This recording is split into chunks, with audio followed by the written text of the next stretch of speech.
7 खबर सबसे हटके। क्योंकि हम वतन के रहने वाले इंसान हैं और वतन की मोहब्बत में ही हम अपनी ज़िंदगी गुजार देंगे। न वतन को छोड़ेंगे, न वतन में हम कुछ होने देंगे।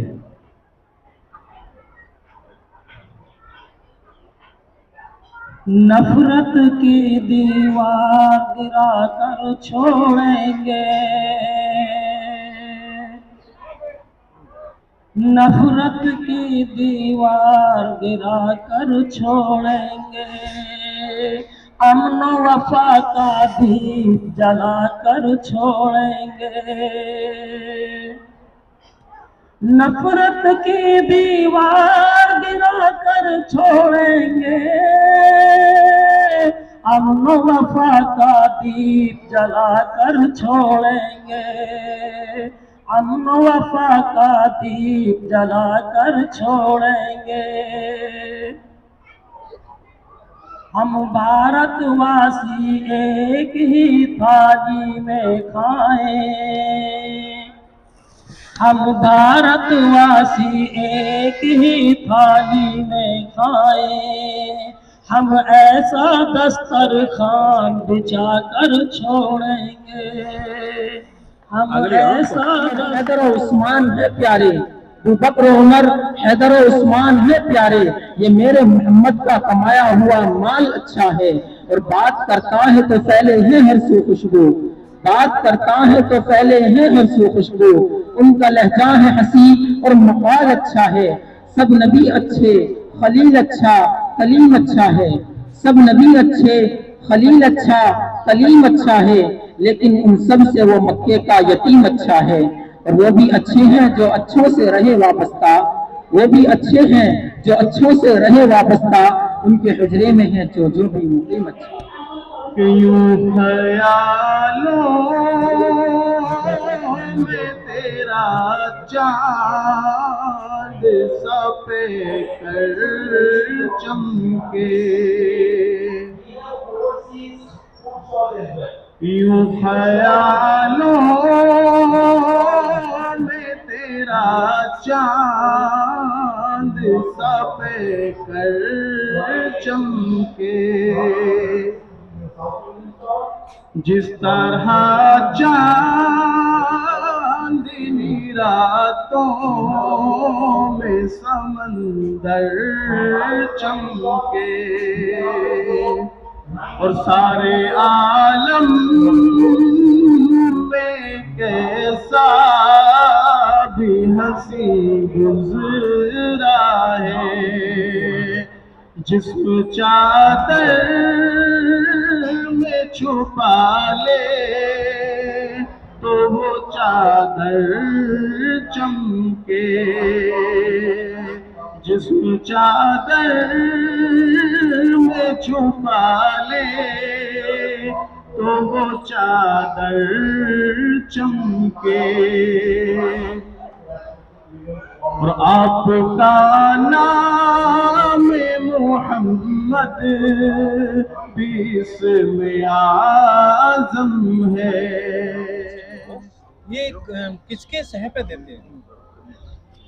अब कहीं ना कहीं किसी ना किसी को तो हमें ऐसा लगता है कि उसके बयान से जो वो बोलता रहता है, उसके बयान से कहीं ना कहीं किसी ना किसी को तो फायदा पहुंच ही रहा है, ये तो जरूर है। अब वो दरअसल क्या है, वो देश में नफरत की राजनीति करना चाहता है, अपने आप को चमकाना चाहता है नफरत की राजनीति करके। वो किसी को नहीं छोड़ता, बाबा साहब को नहीं छोड़ता, गांधी जी को नहीं छोड़ता, एपीजे अब्दुल कलाम को नहीं छोड़ता, हम सबके लिए बर्दाश्त करते हैं। लेकिन जब वो बाबा साहब के बारे में वो एक शब्द निकालेगा तो बाबा साहब के अनुयायी इतने उसकी खाल निकाल के घुस भर देंगे, लेकिन कहीं ना कहीं अल्पसंख्यकों को टारगेट करके ऐसे देश में नफरत फैलाने की राजनीति कुछ जोर पकड़ रही है।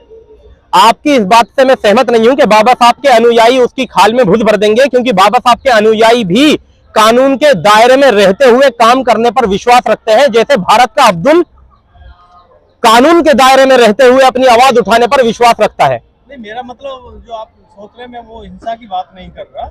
जिस तरह से वो बोलता है, जिसके इशारे पे बोलता है, यदि मान ले कि वो हिंदू धर्म के जो शास्त्रार्थ हैं, तो यदि हिंदू धर्म वाले बोलेंगे तो वो शंकराचार्य से बोलेंगे। शंकराचार्य तो कभी बोलते नहीं, ये छोटे मोटे गुंडे गली के जो जिन्हें कोई पूछता नहीं है, जिन्हें कहीं जमीन पे कब्जा करना है, कोई मठ मंदिर कहीं बनाना है, वो इस चक्कर में बोलते हैं। ये जो नफरत की बातें करते हैं और किसी भी धर्म के लिए अपशब्द बोलते हैं, यकीनन ये गुंडों से भी बदतर अगर कोई हो सकता है ये वो है। और हम जो जंतर मंतर पर यहाँ आए हैं, ये आखिरी हमने सोचा कि चलिए हम अपनी आवाज अब जंतर मंतर पर बैठकर उठाते हैं, अपना दुखड़ा हम वहां पर बैठकर बयान करते हैं, क्योंकि अभी तक उसको जेल में भी नहीं डाला है प्रशासन ने।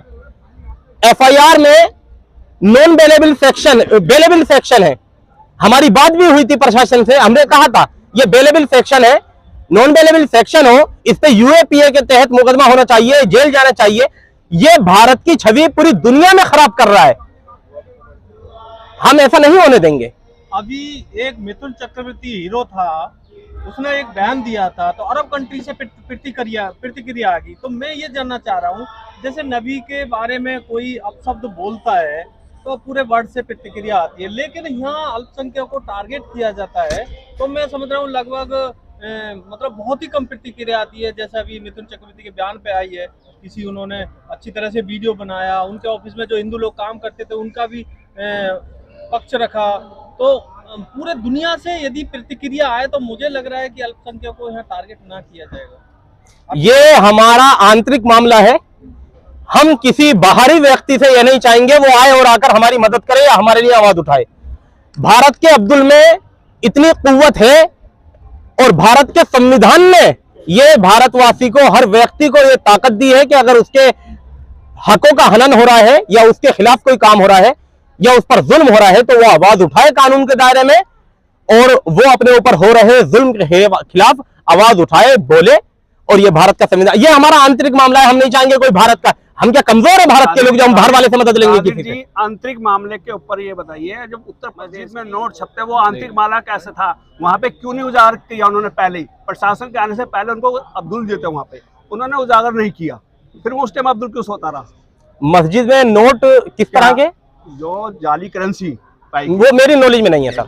यही तो बात है ना सर, वो मेरी नॉलेज में नहीं है सर, पूरा देश जानता है, पूरी मीडिया में चली है। यदि नरसिम्हा के यहाँ प्रोटेस्ट कर रहे हो उसके अरेस्ट इनके लिए, यदि ऐसा सरकार नहीं करती तो नेक्स्ट स्टेप आपका क्या होगा? कानून के दायरे में रहते हुए हम लोग गुस्ताखे रसूल से ये लड़ाई लड़ते रहेंगे। ये लड़ाई कानून के दायरे में और संवैधानिक लड़ाई है, ये जारी रहेगी।